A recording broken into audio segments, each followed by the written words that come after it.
I feel like I haven't talked about an honestly incredibly deep series known as Samadhi. Samadhi has a pretty simple premise.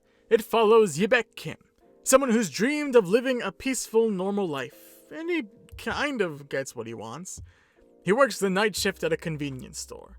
However, before this, he was in the army, since in Korea, where this series takes place, they have a mandatory service for around 21 months. I say around because it's been like 2 minutes checking. But that really isn't super important to the story. What is important is that he learns a valuable lesson. That he doesn't look good with a shaved head. But he learns an even more important lesson. There are a lot of strange people in the world. That's a direct quote, by the way. It's mainly directed at this guy, Mok Hwang, a guy who says he can teleport. That's weird. Actually, it's pretty interesting, especially since he wasn't lying about that. Mok Hwang has the supernatural ability to teleport. And not just that, he has a method of awakening anyone's ability, as he explains our world pretty easily. First, there exist energies that flow throughout our world. Energies that we can't see. Just like Wi-Fi waves that flow through this convenience store. Most people, regular human beings, operate on airplane mode.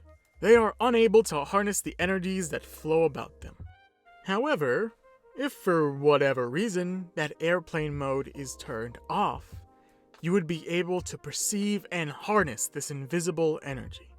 My mentor would call this shift the opening of the eyes. Tacky, I know. I call it shifting modes. He goes on to compare it more to a phone, like downloading an app. However, you only get one app and you don't get to choose it. When you shift modes, you get one supernatural power. Mok Hwang can teleport, as we stated before.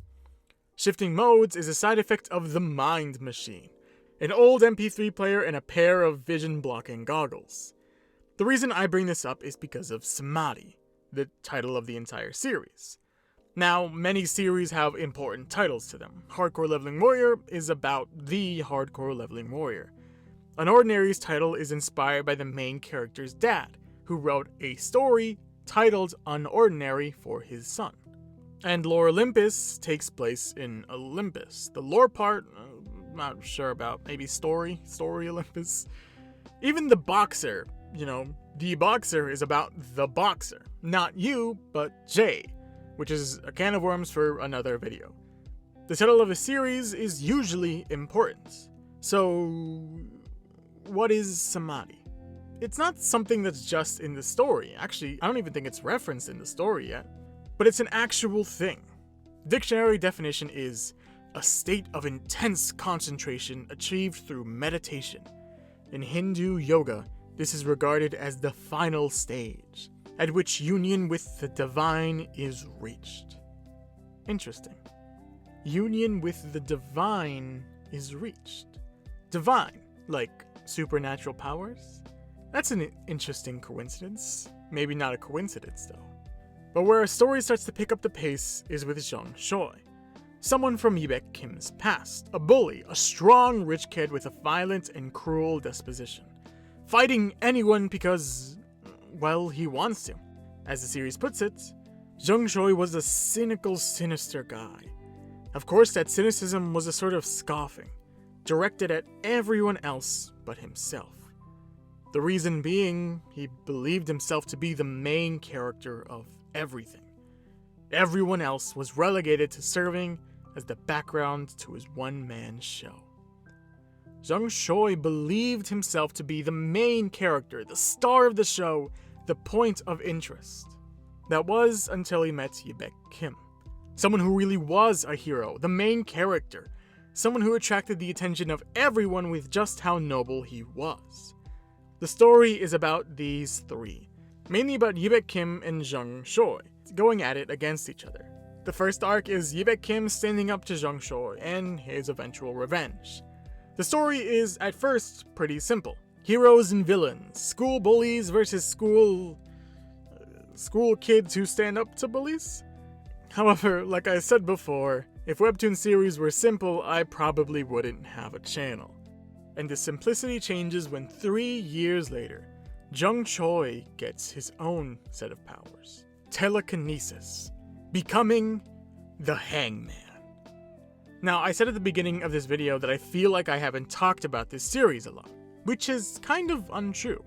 I never made a video on this series, however, I've talked about it before, in my Hellbound video, while discussing the topic of justice alongside Hellbound, this webtoon, and Unordinary.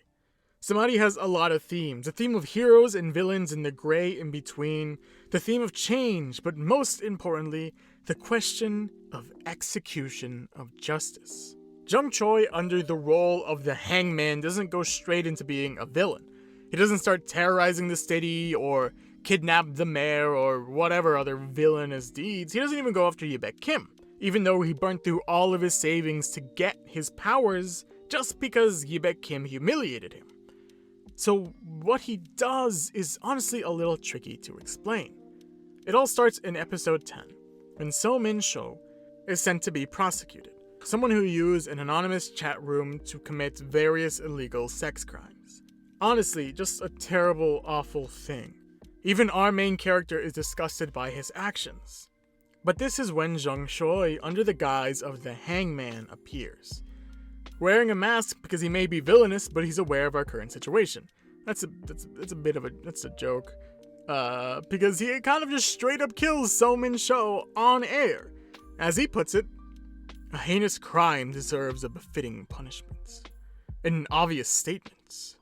But the reality is, our society currently does not think so. It's a weird introduction to this new villain, as Jung Choi not only targets people who committed awful deeds, but encourages others to choose his next targets. But, going forward, I want to ask all of you watching to be the wielders of my power. You all will be the ones to choose the next person to be sentenced and executed. And whenever a petition reaches 500,000 signatures, I will execute the criminal myself. This is the reason why I got so hooked onto this series. Jung Choi as the Hangman isn't a villain in the traditional sense. In the story, there are many people that agree with him and are on his side. Many people that agree with his mentality, very willing to sign his execution, very willing to even join his mob, his posse. And if we're being honest, it makes some sense. We see in his second execution, the first one the people sign, a petition to kill a sex offender. The next one after is one for Da Jin, someone who isn't necessarily a criminal, at least he spent a lot of money to prove that he isn't. However, he's still an absolutely awful person with a terrible attitude. He's a spoiled billionaire of a man. He's a truly terrible person, like a lot of billionaires are. Oh, that's a low-hanging fruit. But the reason I'm addressing this is because there are a lot of people who want to see him die. There are people that want to see these people face punishment, or more punishment than they've already faced, which makes sense. I really don't want to get into the intricacies of justice, mainly because that's an incredibly difficult issue to discuss. Tying back to the Hellbound video, how should justice be served? What I love about these types of series is that it's so easy to see everyone's viewpoints. And when I say everyone, I mean Jung Choi, Yibak Kim, and Mok Hwan. Let me explain. Jung Choi as the Hangman, I've really already explained. He's the executioner, dealing out justice to whoever agrees with him. Meanwhile, Yibak Kim is our main character, but to many people in the world, they feel like he's standing in the way of justice, defending past criminals or even being brought on to protect troublesome billionaires. It becomes a difficult question, and Yibak Kim even questions it himself. He always thought that violence was never the answer. We hear him lament this. All this time, the reason I stood up for people when I witnessed violence was because I don't believe in violence. The reason he's protecting Da Jin is because he's getting a paycheck out of it, not necessarily because he believes that he's worth saving. Meanwhile, Mok Hwan is honestly an interesting character that I haven't talked about, as he's a character that brought the machine and its powers to not only Yibak Kim, But it also told Zheng Shui that the machine that gives people powers exists. Zheng Shui is a morally bankrupt person who does the bidding of others, deeming it justice. Yibak Kim is a morally righteous character who does things that other people don't agree with because it's either what he believes in or because he needs money to survive. Meanwhile, it's hard to get a read on Ma Quan, both morally and action-wise.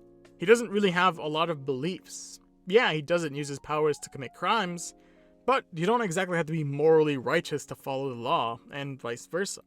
However, he basically gave powers to an egotistical nightmare of a person, simply because he was bored. Because he wanted to see a real hero face a real villain. He wanted to see something interesting for a change. Because he's seen all there is to see. He teleports all around the world. He wanted to see something new. Honestly, I have no answers. I do agree with Yibak Kim. I don't think violence is an answer. I don't think killing is an answer. Pain only breeds more pain. Violence only breeds more violence. However, I understand Zheng Shui's followers' viewpoints. There are a lot of people who've done absolutely awful things that I'm sure people can't and won't forgive them for. But they're free after a couple years if they even face prosecution. Meanwhile, to a certain extent, I understand Ma Quan. Remember the title of the series, Samadhi, and its definition, especially the divine is reached part. Ma Quan kind of does become a god. They all do.